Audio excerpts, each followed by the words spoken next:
Olá, pessoal. Boa tarde. Todo mundo bem? Espero que sim, né? Conforme nós já havíamos alinhado, né? E nós havíamos, né, solicitar a autorização para a nossa coordenadora de extensão, a Helenilze, né? Nós vamos então proceder com a nossa aula, né? Alguns alunos tiveram algumas observações, né? Nós já conversamos na aula de ontem e a coordenadora já tá a par da situação, o financeiro também, e nós vamos então proceder dessa maneira, né? Nós vamos ter ali a aula ao vivo, porém ela vai ser gravada para aqueles que estiverem no transporte, estiverem vindo, né? Puderem acompanhar, beleza? Pessoal, então olha só, disponibilizando a minha tela para vocês ali, né, nós temos ali o quê? A apresentação inicial do nosso imposto de renda, né. E aí a pergunta que fica, né: "Professor, por que imposto de renda tem a ver com o leão?", né.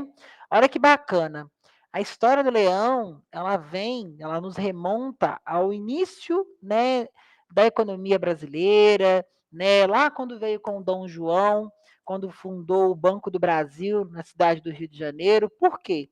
O leão ele simboliza uma criatura feroz que luta pelo seu alimento, então ele é carnívoro e ele tira o que é dele e não pede permissão. Então, por isso que veio essa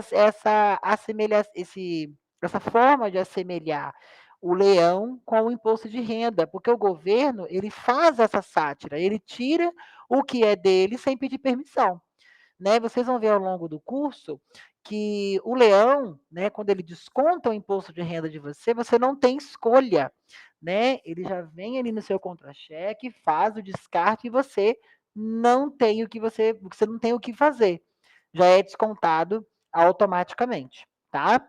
Então, sempre quando a gente começa o curso, eu sempre gosto de explanar, falar o porquê que nós temos o leão como referência do imposto de renda. É para amedrontar? Não, é só para dizer que o que é dele e que o governo não vai deixar para lá aquilo que é dele, a parcela do imposto que é devida por lei.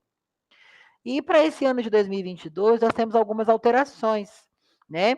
O imposto de renda anteriormente, ele era declarado via aplicativo, baixado pela Receita Net, e você fazia o preenchimento eletrônico. Hoje, né, você pode fazer ele de maneira online, sem ter que baixar esse aplicativo. Você não necessariamente precisa ter o aplicativo para você entregar a sua declaração. Hoje ela pode ser feita via site, via web, de maneira totalmente, né, na nuvem, sem ter que ter um aplicativo fixo no seu PC, na sua máquina ou de origem que você está entregando, tá? Mas o que, que é então, Mariane, o imposto de renda de pessoa física? O imposto de renda de pessoa física, aí trouxe aquela imagem ali para fazer essa sátira, né? O leãozinho atrás do contador, digamos assim, né, ele é aquele imposto que é declarado, aquele imposto que é dissolvido, né, e que é remetido para o governo. Ou seja, todas as pessoas que tiverem uma margem acima de 2.998, uma remuneração, ordenado, ele já é obrigado, perdão, 1.998, ele já é obrigado a fazer essa declaração. Ele tem que informar para o governo a fonte que está sendo paga, né? Ah, professor, mas o governo não sabe disso? O governo sabe disso, mas ele quer testar você para ver como que você é no momento de informar a sua declaração. Você acha mesmo que o governo não sabe o quanto que você ganha? Você acha mesmo que o governo não sabe o quanto que você realmente, né, possui ele de capital investido, quanto veículo qual o valor do seu veículo, o valor do seu imóvel? O governo ele tem noção disso, mas ele quer ouvir da sua boca o quanto que você realmente ganha e quanto que realmente é provido a você. Então, o imposto de renda de pessoa física nada mais é do que aquele imposto de competência federal e que as pessoas são obrigadas a fazer acima dessa renda de vamos colocar 2.000, né? Mas o valor base, 1.998, ele é obrigado a declarar esse imposto de renda pelo fato de estar constituído na nossa legislação. E aí, professor, e as pessoas que ganham abaixo desse teto? Elas não são obrigadas, mas o imposto de renda, ele possui um cunho, como eu já disse, federal. A sua autarquia é federal. Então, mesmo que você não ganhe esse valor acima desse, né, dessa média, é interessante que você declare, porque essa declaração, ela fica arquivada na Receita Federal e é uma maneira de você realmente justificar para o governo realmente aonde você trabalha, o seu endereço, se você é casado, porque muitas das vezes, quando nós vamos constituir crédito em alguma instituição, né, privada ou até mesmo pública, eles consultam, eles possuem essa base de informação.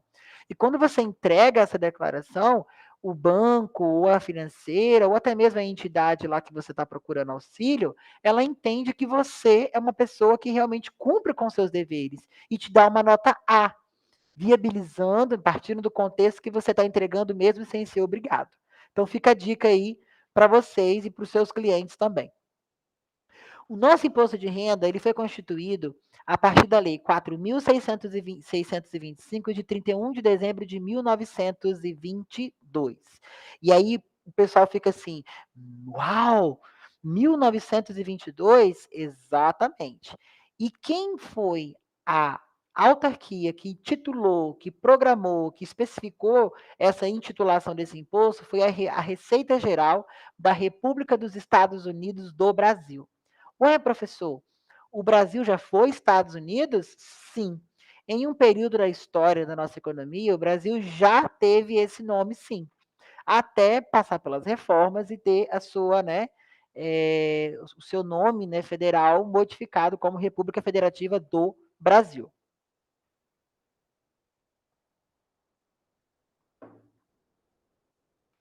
E aí, galera, né, partindo desse conceito da história, né, o artigo 31 dessa lei, ele justifica o quê?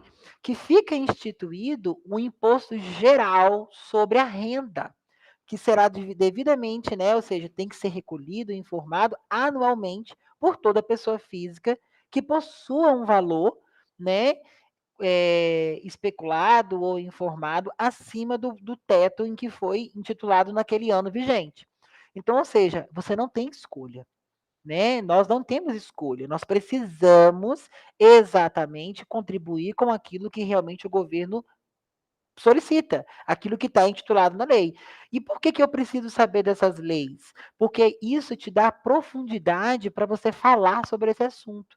Porque não é, você não consegue derrubar uma afirmação negativa se você não possui profundidade. Como que eu tenho profundidade? Procurando embasamento. É assim que funciona na contabilidade, no tributário. Nós precisamos ter uma base legal que sustenta aquilo que nós estamos defendendo. Então, no ano passado, o Brasil completou 90 anos de imposto de renda. Então, há 90 anos, há 9 décadas, que o Brasil recolhe o imposto sobre a renda. E aí, muitas pessoas perguntam, professor, mas para onde que vai esse meu dinheiro? Para onde que vai esses valores que são recolhidos e coisa e tal, né? E aí a gente tem a seguinte resposta. Antes de 1922, o imposto sobre a renda, né, ele possuía um outro nome. Lá em 1843, né, esses impostos cobrados através ali, né, da renda da pessoa, ele era calculado sobre o lucro que as pessoas possuíam, mesmo sendo pessoas físicas. E por que a gente precisa entender esses primórdios da história? Para justamente justificar que é um imposto antigo, defasado e que ainda possui alíquotas semelhantes com a da sua criação. Uau! 1922, 90 anos, né? Completando agora ali, né? Quase chegando nos 100 anos de impostos e ainda, né? Ele tem a mesma constituição, ele tem o mesmo parâmetro, ele não foi alterado. As alíquotas, hoje, uma pessoa que ganha 4 mil, ele contribui a mesma coisa daquele que ganha 10 mil. Então, a gente sabe que está defasado, porque o poder aquisitivo de uma pessoa que ganha 10 mil é diferente daquela de 4 mil. Então, por que as alíquotas são iguais? Então, é essa reforma que está no Senado, está em votação. Muitos alunos me perguntam sobre ela, só que depende de tramitação. Não é da noite para o dia. Você não derruba uma emenda constitucional de mais de quase 100 anos da noite para o dia. Demanda tempo. E qual que é a importância do imposto de renda para a sociedade, né? algumas características tornaram importante e merece registro a constituição do imposto sobre a renda. Desde o ano de 1979, que o tributo federal, né, ele possui maior arrecadação. Entre 1943 e 1978, a liderança com o imposto sobre o consumo do IPI ficou de maneira o quê? Defasada. O imposto de renda ele é o imposto de maior arrecadação em todo o poder do âmbito federal. Então, o que, que isso significa? Que, basicamente, toda a arrecadação que nós possuímos hoje na nossa unidade, né, na nossa república, no nosso país, ele é oriundo do imposto sobre a renda, tá? Esses contribuintes, né, anteriormente, eles se dirigiam a uma agência da Receita Federal, como era feito antigamente, e entregava a declaração feita no papel, né? Nós temos ali alguns exemplos, nós vamos ver ali na frente como que era feita essa declaração. Era manual. Os contribuintes tinham que realmente informar no papelzinho, ir lá e pagar na Receita Federal aquele valor, gerada uma guia na época, entregando para o governo o valor que era devido. Acontecia fraudes? A pergunta que sempre os alunos fazem. Sim, gente. Assim como hoje ainda é possível burlar os olhos da lei, mas naquela época acontecia fraude e era muito maior do que é hoje. Porque imagina só, todo o programa, todo o sistema era feito de forma manual, né? Então possibilita, abre brechas para ter muito mais erros, muito mais, né, fraudes do que hoje. Esse imposto, ele pode ser cobrado, né, como o nosso conceito ali nos torna ver ali, de acordo com a capacidade contributiva. E o artigo 45 da Constituição, ele é muito claro, sendo mais adequada a uma renda de distribuição justa. Então, ou seja, a Constituição, a nossa Constituição brasileira, ela é linda, ela é muito bem planejada, ela foi muito bem desenhada, ela é orçada para nós termos direito à seguridade social, saneamento básico, é linda. O que acontece não é do momento em que ela foi constituída até o momento em que ela foi posta em prática, e sim no momento em que nós ocasionamos o fato gerador, que é o quê? Receber esse valor e devolver para o governo. De lá para lá, é ali que existe o problema, a má distribuição desse valor recolhido. E é isso, pessoal, que afeta a nossa condição de sociedade, porque um país, né, que possui uma renda, né, que possui ali uma alta capacidade contributiva, que temos ali contribuintes ativos, operantes, né, na sociedade, é possível que esse país possua o quê? Uma liberdade social, integrativa, direitos iguais, né, oportunidades de trabalho, uma saúde exemplar, uma educação de ponta, né? E o mais interessante é que quando é feito as análises gráficas da contribuição mundial, o Brasil fica entre os primeiros. O Brasil é um dos países que mais cobram tributos. Nós trabalhamos cerca de 2 meses por ano, muitas das vezes até 3, 4 meses, só para pagar impostos, dependendo do perfil do contribuinte. E o que, que acontece com esses impostos? A má aplicação. Hoje, a máquina pública, ela se torna um gerador de oportunidades de fraude, porque nós temos uma alta demanda de responsabilidades na máquina pública, de coisas que poderiam ser muito bem terceirizadas, privatizadas, né? E aí as perguntas que sempre ecoam nas salas de aula. Aonde que fica? Oi, pessoal? Boa noite, Elaine. Vamos dar uma olhadinha lá quem entrou. Ei, Mariane. Quem tinha entrado, Mariane?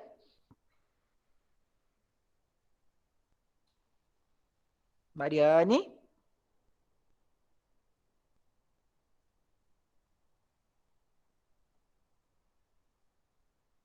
Nem sei. É, Mariane. Beleza. Dando sequência ali, pessoal, né? Opa, volta lá, volta lá, volta lá, volta lá. Cadê minha assistente? Siri, cadê aí? Cheguei. Então, gente, a máquina pública, ela é engessada, né? Ela é engessada e o que acontece? Nós temos uma regulamentação que estipula, que concretiza, que afirma, que defende, mas nós não temos a execução, o que é crucial para o âmbito federal, para o âmbito de você conseguir ali realmente colocar em prática a utilização desse tributo. E aí, quando nós somos comparados a outros países, nós nos deparamos com a seguinte situação: o Brasil é um país de primeiro mundo, porque ele possui uma arrecadação primária, uma arrecadação né, que tem um valor significativo em relação ao nosso produto interno bruto, o nosso PIB. O problema é que a aplicação desse recurso não se faz na mesma proporção em que ele é recolhido.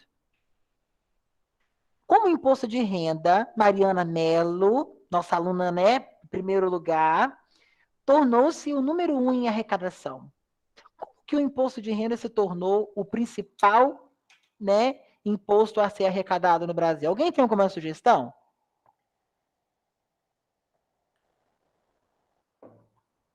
Sugestão, Mariane? Não? Eu estava com duas telas? Mariane, alguma sugestão? Como que o imposto de renda se tornou o líder, né, de arrecadação? Como, Mariane? Não sabem? Chuta lá. Vamos lá ver. Cadê? O que ela colocou lá? Maria, não sei. Então você vai saber agora. Olha lá. Nos primeiros anos, a participação do IR, que é o imposto de renda, lembrem-se disso, pessoal. IR é o imposto de renda. A participação do IR na Receita Tributária da União era pequena. Então, o que acontece? No início, quando começou-se a cobrar o imposto, poucas pessoas estavam aptas a pagar esse imposto, né? Então, ou seja, era difícil. Lá na década de 30, que o imposto de renda começou a ultrapassar 8% da participação do orçamento federal. Então, ou seja, depois de 1930, 90 e poucos anos atrás, é que nós podemos observar que o imposto de renda tomou o seu lugar por vias de fato, e aí começou-se, então, né, a liderar, né, o interesse arrecadatório mundial. E aí o que acontece? Quando nós temos essa liderança arrecadatória, nós temos ali o quê? Um país que arrecada mais, né, que tem mais impostos, né, pagos pelos contribuintes, mais pessoas ativas, porque o que significa o imposto sobre a renda? O imposto sobre a renda é quando você, né, profissional, seja de qual ponta da carreira que for, informa o que você ganha e parte do que você ganha, o governo o quê? Tira uma fatia para si próprio. E isso aí é o que nós podemos dizer que seria o imposto de renda. E quando eu digo que lá em 1930 que ainda não é, nós não tínhamos a informatização a nosso favor, nós não tínhamos uma informação difundida. Você fala para mim que 8% da população contribui com o imposto de renda, você está me dizendo que 8% de mais de 23 milhões de brasileiros pagavam o imposto de renda. Então, é uma receita gigantesca, é um número gigantesco. Isso em 1930. E hoje? Que nós temos ali uma alta demanda de profissionais formados, profissionais que a gente sabe que tem uma renda, né, considerável e que tem que declarar e que informa e que paga os seus impostos. Nesses primeiros anos, a participação do imposto de renda, pessoal, na receita tributária, anotem isso, que é importante vocês saberem. A receita tributária, ela é o ganho que você possui com a arrecadação de impostos. Isso é chamado de receita tributária, né? Desses impostos federais, nós arrecadávamos ali, né? E para quê? Para serviços de utilidade pública, né? Por que eu preciso saber para onde que vai o meu imposto? Porque eu tenho que ter ciência em mente que esse imposto deveria voltar em serviços públicos de abrangência nacional. Lá com a Segunda Guerra Mundial, né, depois de 1930, né, a queda do comércio internacional, a queda da Bolsa de 29, né, o que aconteceu? Essas operações aduaneiras ficaram paradas, paralisadas, porque sempre quando nós temos um conflito bélico, ou que envolva uma guerra, países, nós temos o bloqueio. Podemos citar o conflito entre a Rússia e a Ucrânia, que paralisou algumas operações de exportações. Então, isso bloqueia a economia por vias de fato. Então, visando o aumento dessa renda, o aumento desse comércio, né, essa arrecadação, ela só pode ter uma melhoria, né, depois do fim desses conflitos, né, digamos ali, né, armamentistas, quando todo o cessar-fogo foi bloqueado, lá em 1943, nós começamos, então, a ter um aumento da participação dos contribuintes, né, pelo IR, ou seja, pelo Imposto sobre a Renda. Em 5 anos, de 10%, olha só, de 1930 até 1943, nós temos ali o quê? Um lapso de 13 anos. Nos últimos 5 anos, antes de 1943, nós tivemos um acréscimo de 10% de contribuintes, que passa para 28%. Então, mais do que em menos de 2 décadas, nós tivemos o quê? Um aumento de 100%, né, dos contribuintes ativos na economia brasileira. E aí, o Brasil alcançou um fato inédito: o primeiro lugar na arrecadação tributária mundial. E aí a gente para pensar, uau, a arrecadação, a Receita Federal, ela já vem de muitos anos, né? Quando a gente escuta Receita Federal, nós temos ali aquele medo no coração, nossa senhora, eles são maus. Não, eles estão ali para cuidar do nosso direito, cuidar daquela receita que é arrecadada por nós. Isso é a Receita Federal. Isso é de competência de autarquia, né? É de vigência nacional. Então, o que acontece? É um benefício que nós, brasileiros, deveríamos o quê, pessoal? Né? Velar para o bom cumprimento dessas operações com esses valores. Mas que não acontece dessa maneira, que não acontece dessa forma. E aí eu trago para vocês ali, ó, acompanha comigo na tela, um modelinho, né? Um recibo de pagamento do imposto de renda. Aí ele coloca de caneta ali, ó, primeiro recibo, que o que é a primeira cota. Olha o exercício, 1943. E o valor que ele paga desse imposto é 28 cruzeiros e 40 centavos. Número, né, do recibo 105118. Nesse momento, ali a Receita, a Secretaria da Fazenda de Divisão do Imposto de Renda, ainda não se tinha a Receita Federal. E isso era de competência do Estado. Observa que está ali, ó, Delegacia Regional do Estado de São Paulo. Então, o que acontece? Nesses primeiros momentos, ainda a gente não tinha um órgão que ainda regulamentava. Então, cada estado, né, fazia esse controle aí para essa arrecadação dos impostos de renda.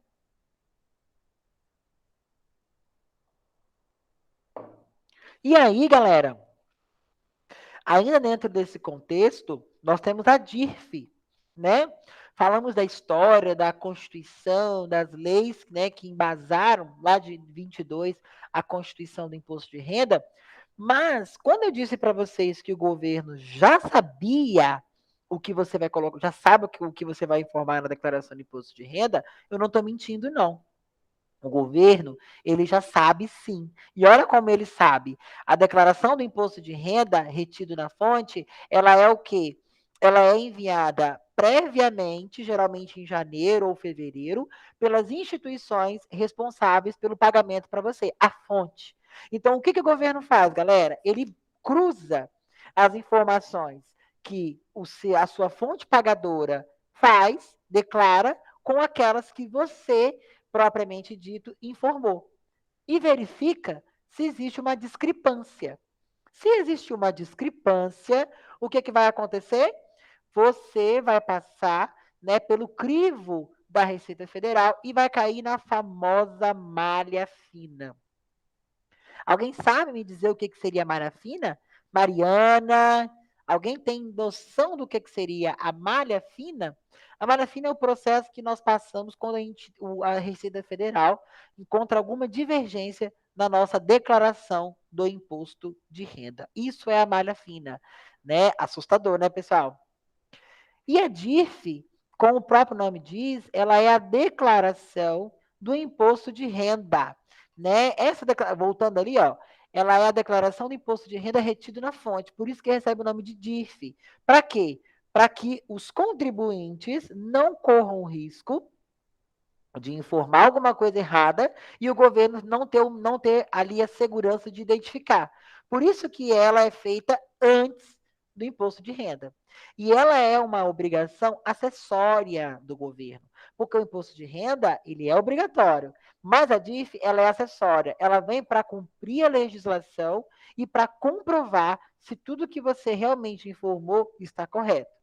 E aí surgem as siglas, o IRRF, que é o quê? O Imposto de Renda Retido na fonte.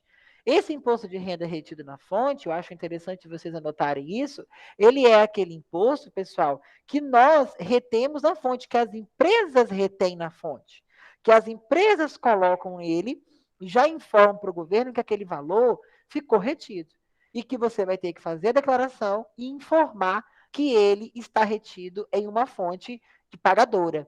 Para quê? Para que você possa ser restituído ou que você precise fazer esse pagamento ainda. Tiverem um momentinho, pesquise na web o que é o RRF e as suas particularidades, porque a gente não entra nesse mérito, tá, pessoal? Mas pesquisem, façam uma consulta, vocês verão que ele é muito mais abrangente do que a gente pode imaginar, tá? E aí, essa declaração, a DIF, olha o conceito dela propriamente dito.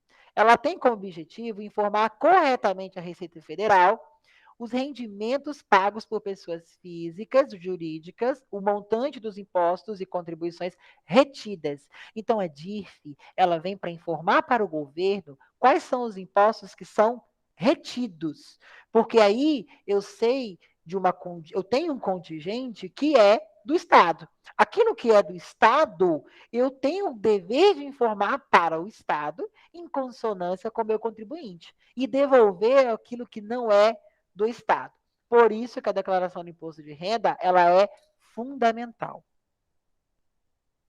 E quem é obrigado a entregar a DIRF?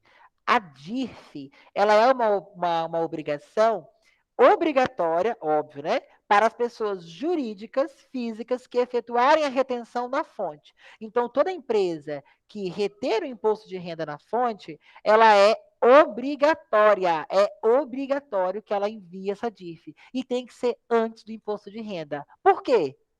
Para que o governo, para que a nossa Receita Federal tenha acesso a essa base antes, né, do contribuinte final. Olha que bacana, olha que interessante. Então, a DIRF, pessoal, ela é obrigatória justamente por esse motivo, porque ela vai enviar todas aquelas informações que são de caráter exigível, obrigatório. Então, nesse momento, as empresas vão informar, né, o que realmente tem de imposto retido, tá? E aí, o que acontece? Eu tenho uma abrangência, ou seja, eu tenho um valor, eu tenho, né, uma situação ali perante ao governo, aonde se eu mentir e omitir a minha informação, eu vou estar cavando a minha própria cova. E aí a pergunta que fica, nossa, professor, né, como você é extremo? Não, mas é a realidade. Se eu não entregar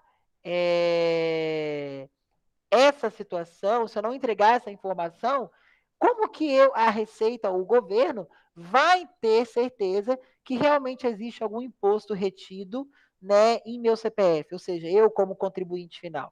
Então, é importante que as pessoas jurídicas e vocês, alunos e alunas, que estão na frente dos negócios, que estão trabalhando, né,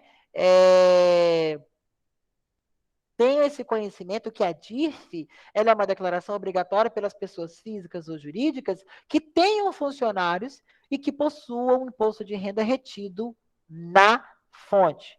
Façam uma pesquisa, procurem saber o que é o imposto de renda retido na fonte, que é o IRRF, vejam o que ele significa, qual que é a sua finalidade, para que você tenha profundidade com isso, tá? E aí, ali, alguns exemplos de pessoas que têm que declarar a DIF de 2021 em 2022, que são as pessoas físicas, as empresas individuais, pessoas jurídicas de direito público, estabelecimentos, matrizes de pessoas jurídicas de direito privado e domiciliadas no país. Condomínios e edifícios, tá? Edilícios, mas é edifício, tá, pessoal? Vou corrigir. Instituições que administram ou intermediam fundos de clubes de investimentos. E entre outras ali que vocês podem acompanhar depois ali no material que já está disponibilizado. Lembrando que o nosso material já encontra disponível na nossa sala do Google Meet, lá no Google Classroom, todo o material, todas as nossas aulas, só a atividade final que ainda não foi postada. Se atentam para o prazo final é até o dia 15 de abril, né? Então, ou seja, até o dia 15 de abril vocês têm que finalizar todas as atividades, né? Hoje nós estamos na aula 1, amanhã será a aula 2 e na sexta-feira será a aula 3. Na sexta-feira, o horário da aula vai ser um pouquinho mais cedo, né? Nós vamos ali, eu vou disponibilizar no mural para vocês o horário da aula de sexta-feira, que vai ser um pouquinho mais cedo, mas, né, só para a nossa organização, para o nosso controle, né, de frequência. E como apresentar a DIF? Fala para mim, Mariana Mello, ou quem entrou ali, deixa eu ver quem entrou. Eu gosto de dar uma olhadinha aqui nos meus alunos. Mariana e Marcos Vinícius. Boa noite, Marcos. Já está na Farese? Cadê você, Marcos? Cadê o áudio? Não estou ouvindo sua voz? Cadê o áudio? Tem que falar, Marcos. Chegou agora? Tô na sala, isso aí. Manda um alô para a turma aí, tá? Voltando aqui, Marcos, dando sequência, né? Lembrando que o nosso conteúdo está sendo gravado, né? Para aqueles que estão a caminho, né? Estão aí no traslado aí para vir para a instituição. A DIF, né? Como que a gente apresenta a DIF sem dor de cabeça, né? Da mesma forma que nós apresentamos ali a declaração do imposto de renda, a IRPF, a DIF, ela também é feita por um aplicativo que você baixa no site da Receita Federal ou até mesmo você pode fazer pelo web, né? Pela própria janela, né, da Receita Federal, que é assim que nós chamamos. Não obrigatoriamente você precisa, né, baixar o aplicativo para fazer a DIF. Você tendo ali a janela, você já consegue fazer esse envio. Mas eu, que vou fazer a declaração do imposto de renda, preciso enviar a DIF? Não, né, pessoal? A DIF quem vai enviar é o seu empregador, é a pessoa que te contratou, é a pessoa que reteu o seu imposto de renda na sua fonte, tá? É essas pessoas que vão fazer essa retenção. E aí, olha que bacana que eu trago ali na lâmina. Confira as informações que devem ser preenchidas na declaração de imposto de renda retido na fonte. E são informações que vão cair lá no nosso exame final, na atividade final. Rendimentos tributáveis isentos e não tributáveis, retenção na fonte dos pagamentos para pessoa física e pessoa jurídica, remessa para o exterior, valores referentes às deduções de salário, plano privado coletivo e previdência. Esses valores vão ser informados pela DIF. Quem vai informar? Os bancos, as financeiras, os empregadores, eles vão fazer essa informação. Então, se você omitir alguma coisa, você vai ser pego no flagra. E se o dado é muito discrepante, se eu deveria ter informado 200 mil e informei 200 reais, é muito provável que você vai cair numa malha fina e vai ter que responder o processo administrativo lá com o delegado da Receita Federal. E aí, quando a coisa chega nesse critério, chega nesse patamar, fica muito difícil de se resolver. Fica muito difícil de se dissolver. A verdade é essa, tá? E aí nós temos o prazo aqui. Esse prazo está desatualizado. Ele foi até o dia 20 de fevereiro de 2022, mas só para ressaltar, o material é o mesmo, né? Ele tem essa atualização aí. Então, ele até o dia 20 de fevereiro de 2022 foi o prazo para as empresas, para os empregadores entregarem a nossa DIRF, tá?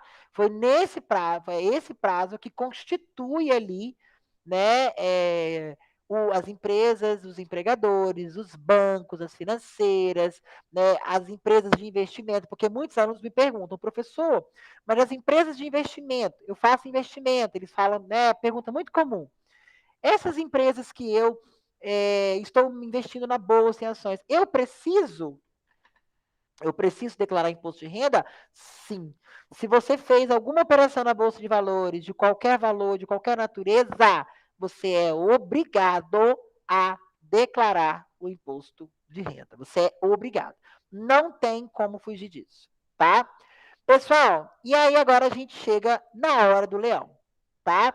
Mas o nosso tempo já está escasso, nós já estamos ali já há quase 40 minutos, né? De vídeo aula sendo gravada, né? E até para que não fique também tão maçante, nós vamos dividir em módulos, né? Hoje é o nosso primeiro momento, amanhã nós temos o nosso segundo momento, né? Com a receita contributiva, que é o que é a base para o conteúdo da Hora do Leão, para que a gente possa dar continuidade.